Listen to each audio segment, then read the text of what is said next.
আসসালামু আলাইকুম ওয়া রাহমাতুল্লাহি ওয়া বারাকাতুহু নাহমাদুহু ওয়া নুসাল্লি আলা রাসূলিহিল কারীম আম্মা বা'দ ফাআউযু বিল্লাহি মিনাশ শাইতানির রাজীম বিসমিল্লাহির রহমানির রহিম সাল্লু আলাল হাবিব সাল্লাল্লাহু তাআলা আলাইহি ওয়া সাল্লাম। আজকের আলোচনার বিষয় হলো ইয়া নবী সালামু আলাইকা বলা যাবে কি যাবে না। যেমনটা বর্তমান সময়ে গায়ের মুকাল্লিদদের কিছু আলেম বলে থাকে যে ইয়া নবী সালামু আলাইকা বলা যাবে না, কেন এখানে নবী পাকের তাজিম হচ্ছে না, সম্মান করা হচ্ছে। আগেই বলে দিই যে ভিডিওটা তাদের আগে শুনুন কি বলছে। আর আল্লাহর নবীর সাথে বেয়াদবি করবে। কিভাবে বেয়াদবি করবে? বলবে ইয়া নবী সালাম আলাইকা। এই যে ইয়া নবী বলল, এই ইয়া নবীর মধ্যে বেয়াদবি আছে। আরবি ভাষার দৃষ্টিকোণে এটা বেয়াদবি। আপনারা তাশাহুদ মুখস্থ আছে আপনাদের? তাশাহুদের মধ্যে কি আছে? আইয়ুহান নবী না ইয়া নবী? আইয়ুহান নবী মানে কি? আল্লাহ তো বলতে পারতেন ইয়া নবী। আল্লাহ সুবহানাহু ওয়া তাআলা কোরআনে বলতেছে ইয়া আইয়ুহান নবী কুল লিয়া। পরিষ্কার বুঝতে পারলেন?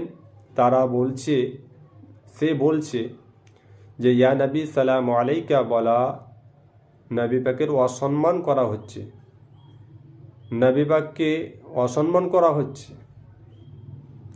তো আগে বিষয়টা ক্লিয়ার করে নিই যে ইয়া আইয়ুহা বলা হয়, এটা গ্রামারে, আরবি গ্রামারে ডাকার জন্য। কোনো ব্যক্তিকে যদি ডাকা হয় তাহলে ইয়া বা ইয়া আইয়ুহা বলে ডাকা হয়। এখানে কোনো তাজিম নাই যে ইয়া শুধু ইয়া দিয়া ডাকলে হতো তাজিম হবে, বা ইয়া ছেড়ে দিলে তাজিম হবে না, এই মতো বিষয় না। গ্রামারে চলুন, গ্রামারে অনেক দর্শ নিজামিতে পড়ানো হয়, গ্রহণযোগ্য। আহলে হাদিস বলুন, গায়ের মুকাল্লিদ বলুন, দেওবন্দি বলুন, সমস্ত ফিরকারা এই বই, এই গ্রামার পড়ে থাকে। দেখুন, এই বইয়ের নাম দেখতে পাচ্ছেন হেদায়াতুন নূর, এবং এই বইয়ের মধ্যে কি বলছে দেখুন, আপনাদেরকে পড়ে শোনাচ্ছি। যদি আও নাকিরাতান গায়রে মুআয়্যানাতিন কা কওলিল আমা, যদি অনির্দিষ্ট ব্যক্তি থাকে তো সেই ক্ষেত্রে যদি ডাকি তাকে তাহলে ইয়া দিয়ে ডাকা হবে, ইয়া রাজুলান, শুধু ইয়া রাজুলান খুজ বিয়াদি, এখানে দিয়েছে উদাহরণ, এ মর্দ আমার হাত ধরো। তারপরে দেখুন ওয়া ইন কানা মুআররাফান বিল্লাম, যদি বা অনির্দিষ্ট ব্যক্তি যদি থাকে আর তার সঙ্গে যদি আলিফ লাম থাকে, তার পূর্বে আলিফ লাম থাকে, সে বাক্যর সঙ্গে, সেই শব্দের সঙ্গে যদি আলিফ লাম থাকে তো কি হবে দেখুন, বলছে কিলা, তো কি বলবে ইয়া আইয়ুহার রাজুলা। তো এখানে পরিষ্কার বুঝতে পারলেন, যদি অনির্দিষ্ট ব্যক্তিকে যদি ডাকি তাহলে সেই ক্ষেত্রে কি বলা হবে, শুধু ইয়া দিয়ে ডাকা হবে যদি আলিফ লাম না থাকে। আর যদি আলিফ লাম থাকে, অনির্দিষ্ট ব্যক্তিকে আমি ডাকবো আর তার নামের আগে আলিফ লাম দিয়ে ডাকছি, তাহলে সেই তাকে সেই ব্যক্তিকে ডাকার আগে কি বলবো, ইয়া আইয়ুহার রাজুল বলে ডাকবো। তো তারা দলিল পেশ করছে, তাশাহুদে আইয়ুহান নবী বলেছে, এবং কোরআনের বহুত জায়গায়, কোরআনের আয়াতে লেখা আছে ইয়া আইয়ুহান নবী, কোথাও লেখা নাই তারা বলছে যে ইয়া নবী। তো এখানে ইয়া নবী বলতে তারা বলছে নবী পাকের অসম্মান করা হচ্ছে, নবী পাকের সঙ্গে বেয়াদবি করা হচ্ছে। তো গ্রামার তারা পড়েনি, এ সমস্ত আলেম বিনা গ্রামারের বই পড়ে তারা ফতোয়া ফরাইজ দিয়ে বাড়াচ্ছে। তারা গ্রামার সম্পর্কে কোনো নলেজ নাই, জ্ঞান নাই। জাহিলে আজম আমার মাদ্রাসার যে ছাত্র রয়েছে তাকে যদি এই বিষয়টা জিজ্ঞাসা করা হয়, যদি কোনো অনির্দিষ্ট ব্যক্তি থাকে আর আলিফ লাম যদি না থাকে তাহলে কিভাবে ডাকতে হবে, তো সে বলবে ইয়া রাজুল, সে বলে দিবে।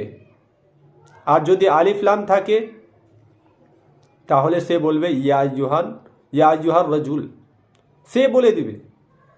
আর এত জাহিলে আজম, সে এত বড় নাম ধারণ করছে আলেম, যে আমি এত বড় আলেম, অথচ যে একটা ছোট্ট বাচ্চা, মাদ্রাসার বাচ্চা, তালেবে ইলম, তাদের মতো তাদের সমান জ্ঞান নাই তার। আমাদের আহলুস সুন্নাতুল জামাতের যে সমস্ত ছাত্র আছে সেই ছাত্রর সমান তার জ্ঞান নাই। এ হচ্ছে জাহিলে আজম। আসুন কোরআনের আয়াত দেখুন, তাহলে আরও পরিষ্কারভাবে বুঝতে পারবেন। চলুন আপনাদেরকে দেখাচ্ছি। সূরা আহজাব প্রথম আয়াত একদম সূরা আহজাবের সর্বপ্রথম আয়াত। তার মধ্যে দেখুন, সেখানে বলা হয়েছে ইয়া আইয়ুহান নবিয়্যু।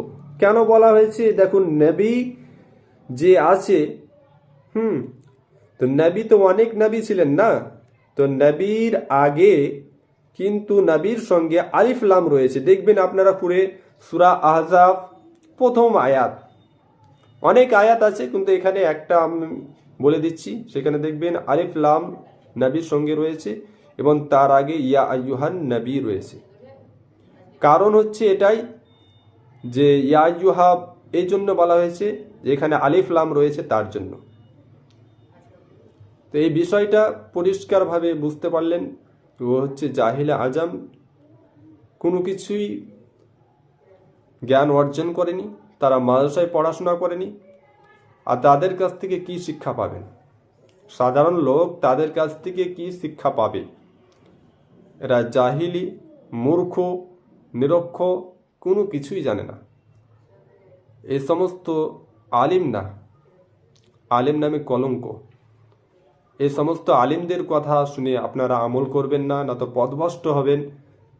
এবং সকলের কাছে অনুরোধ যে আপনারা এই সমস্ত আলিমের কাছ থেকে বাঁচবেন। এবার বলুন তো, আল্লাহ বড় না নবী? যদি নবীকে ডাকা কি হয়?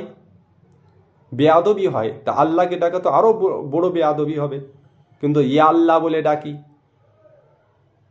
আমরা কি বলে ডাকি? আল্লাহকে ইয়া আল্লাহ বলে ডাকি, বলি না ইয়া ইয়া আল্লাহ। কি বলি? ইয়া আল্লাহ। তো ইয়া নবী বলে ডাকা হবে না ইয়া দিয়ে? এই জাহিলে আজম। এ সমস্ত আলিমদের কাছ থেকে বাঁচবেন এবং অপরকে বাঁচাবেন। এবং আপনাদের সকলের কাছে অনুরোধ, এই ভিডিওটা সকলের কাছে শেয়ার করবেন এবং যেই বলেছে তার কাছে যেন এই ভিডিওটা পৌঁছে যায়। তা আজকের মতো এখান থেকে ইতি করছি। আসসালামু আলাইকুম ওয়া রাহমাতুল্লাহি ওয়া বারাকাতুহু।